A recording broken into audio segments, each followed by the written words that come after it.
Hello dear students, in this video we will discuss the remaining classes of echinoderms. So concentrate carefully.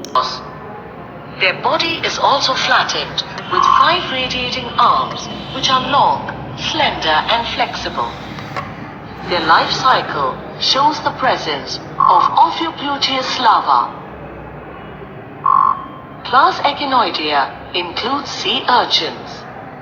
Their body is oval-shaped and enclosed in a tube made of calcareous material. The arms are absent and they show the presence of Echinopluteus larva in their life cycle. Class Holothuroidea includes Holothuria or sea cucumbers. Their body is cylindrical and elongated while the arms are absent. Their life cycle shows the stage of Auricularia larva. Echinoderms are also of a great commercial importance. The dried and powdered skeleton of starfish is used as a calcium fertilizer. Now we will discuss in next video, that is phylum Mollusca, right? The 6th phylum is Mollusca. The mollusks are diverse, successful, and the second largest group of animals. Mollusks are advanced than annelids in features such as the presence of a distinct head and foot, well-developed gills for respiration. Mollusca are bilaterally symmetrical, soft-bodied, unsegmented animals. The body is distinguished into a head, foot, visceral mass and a mantle. The mantle secretes a shell, and the body wall is known as mantle cavity. Mollusks have gills or tenidia for respiration, which are located in the mantle cavity. The alimentary canal is well developed and coiled. Most mollusks have a rasping tongue-like radula used for feeding. Mollusks show a lacunar type of circulatory system in which there is a dorsal heart and a few blood vessels. Excretion is done through 1 or 2 pairs of kidneys. Sexes are separate in mollusks and the fertilization may be internal or external. The nervous system in mollusks comprises of paired cephalic, pleural, pedal and visceral ganglia. Mollusks also show the presence of sensory organs such as eyes, tentacles, etc. Phylum Mollusca is divided into 6 classes, but the 3 major classes are Gastropoda, Pelecypoda, and Cephalopoda. Class Gastropoda includes terrestrial and aquatic mollusks, which are snails, slugs, and winkles. Their body is asymmetrical because of the twisting of the visceral mass in the spiral shape of the shell. The second class, called Pelecypoda, includes bivalves such as mussels, clams, and oysters. They're typically burrowers in mud and sand and show bilateral symmetry. The third class is that of Cephalopoda, which includes octopus and squid. They are adapted for swimming and are active animals with well-developed sense organs and nervous system.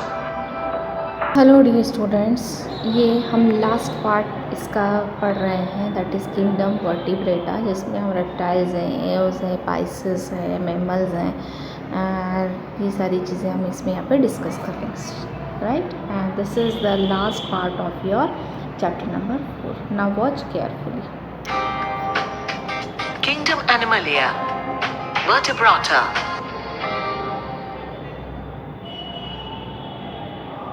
The second subkingdom of Kingdom Animalia is Vertebrata, which is further divided into 5 classes: Pisces, Amphibia, Reptilia, Aves, and Mammalia. Let's learn them one by one. The first class is Pisces, which includes all types of fish. They're exclusively water-living animals. Their body is streamlined with a tapering end and is covered with scales. Fins are used for the purpose of locomotion. Pisces are cold-blooded animals and have a two-chambered heart. The respiration takes place through gills. Fish are oviparous. That is, they lay eggs and show external fertilization. Class Pisces is further divided into subclasses: Chondrichthyes and Osteichthyes.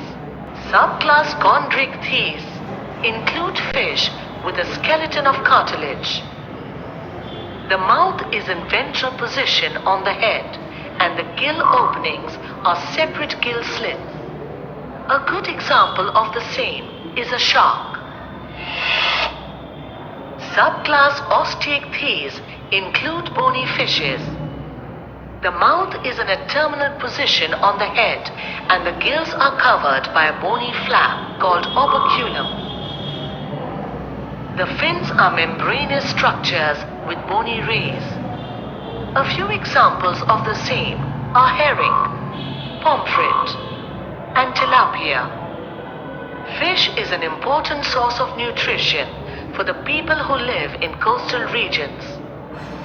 Colorful fish are also used to create beautiful aquariums. The next class is the class Amphibia, which includes cold-blooded animals. These animals can live in water as well as on the land. Amphibians have moist skin because of the presence of mucus glands. The respiration takes place through gills in larval stages and through lungs and skin in adults. Amphibians have a three-chambered heart. Fertilization is internal. They lay eggs, and the tadpole is the larval stage in their life cycle. Common examples of the class Amphibia are frog, toad, and salamander, which are found in large numbers in various parts of the world. The third class of vertebrata is Reptilia. Reptiles are cold-blooded, terrestrial vertebrates with dry and hard skin. The skin is covered with overlapping scales. Reptiles are pentadactyl, but in case of snakes, limbs are either reduced or absent. Most of the reptiles have a three-chambered heart, but the crocodile shows the presence of a four-chambered heart. The gaseous exchange during respiration in these animals occurs through lungs. In reptiles, the fertilization is internal, and the fertilized eggs are layered with a very tough and hard shell. Reptiles, like snakes, exhibit the phenomenon ecdysis or molting, which is the periodic shedding of the skin.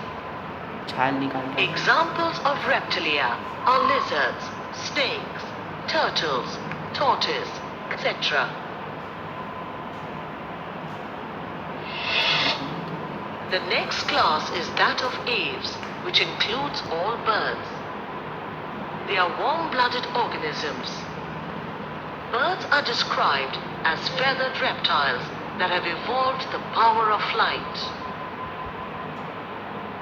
Their body is covered by feathers, but the legs have scales. The forelimbs are modified into wings. Birds have a strong but light skeleton, and the limb bones are hollow, with the internal space filled by air sacs. This is to reduce their weight and for the easy flight. Birds lack a heavy jaw, but their jaw is extended into a beak. Birds have a four-chambered heart, and they show a high metabolic rate. Birds show internal fertilization and lay fertilized eggs. Birds are of economic importance as well, since eggs of certain birds are the protein source and an important part of the diet of several people all over the world. Their colorful feathers are used for decoration purposes. The last class of vertebrata is the class Mammalia. Mammals are warm-blooded animals with their skin covered with hair and exhibit bipedal or quadrupedal type of locomotion. Mammals have a four-chambered heart and the respiration takes place through lungs. Fertilization is internal and the young when born are fed on milk from the mammary glands. In kangaroos, the young marsupials are born at an immature stage and migrate into the pouch on the mother's body and complete the development there. There is another phylum known as Protochordata. Because of the presence of notochord, phylum Vertebrata and Protochordata are grouped together under phylum Chordata.